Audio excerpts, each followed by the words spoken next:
Hello, and welcome to another episode of Barlow's TV, your local landscape and garden resource. I'm Stephen Barlow, here to teach you guys how to repot one of your outdoor tropicals that you're bringing inside for the winter.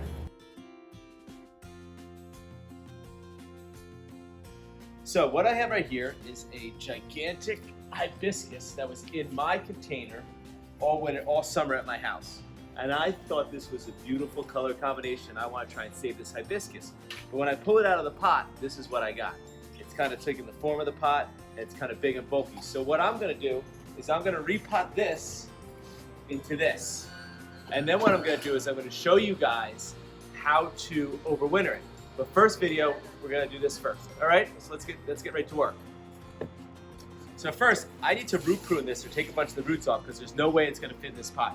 And we sell these pots here. If you have some pots laying around behind your garden shed, you don't really need a big fancy pot to do this in, because we're going to really trim the size of this whole plant down when we bring it inside. So I'm going to show you how we can cut a lot of this off.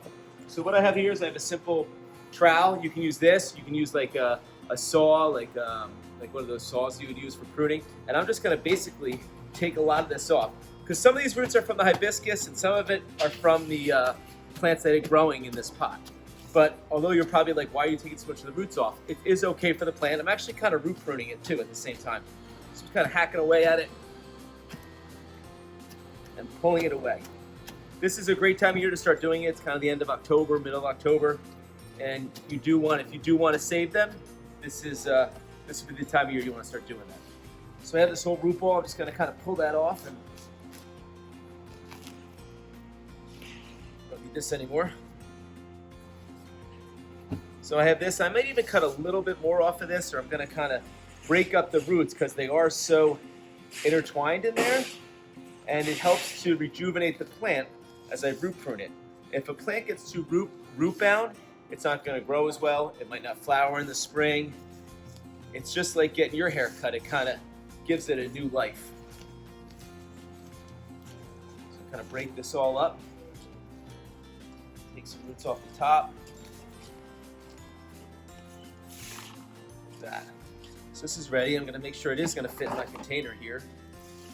So it is, and I've got some room to put some new dirt in there. Get rid of some of these roots that I took out.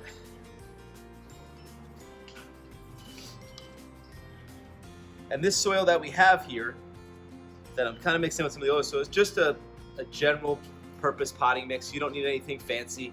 Just make sure it's broken up. You know, I see some chunks in here. You don't want those chunks in there because you do want air around the roots as we repot this. So I'm going to put a little soil. This is like a 5-gallon tub. So if you go to your garden center or you're looking for a tub, this is about a 5-gallon pot. 5 to 7 gallons for this size. This size plant is what you need. This is about 16 inches across. So something, a good size planter for it. So we're going to put a little bit of soil in the bottom.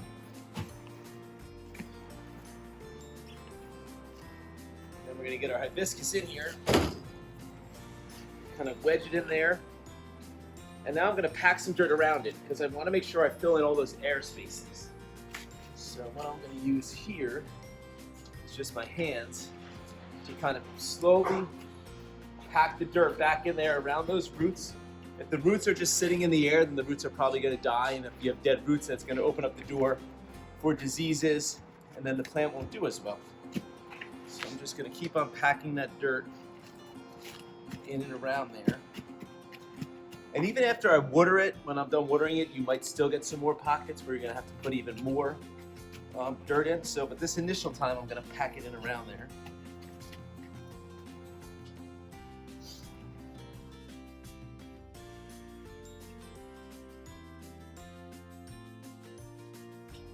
So now I'm just finishing up packing the dirt in around there.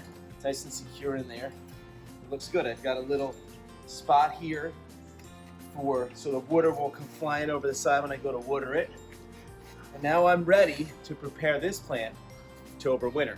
So I encourage you to watch our next video on how I'm going to show you what I'm going to do to this plant so I have great success overwintering it and it flowers again next spring. Thanks so much for watching this episode, and tune in for the next one.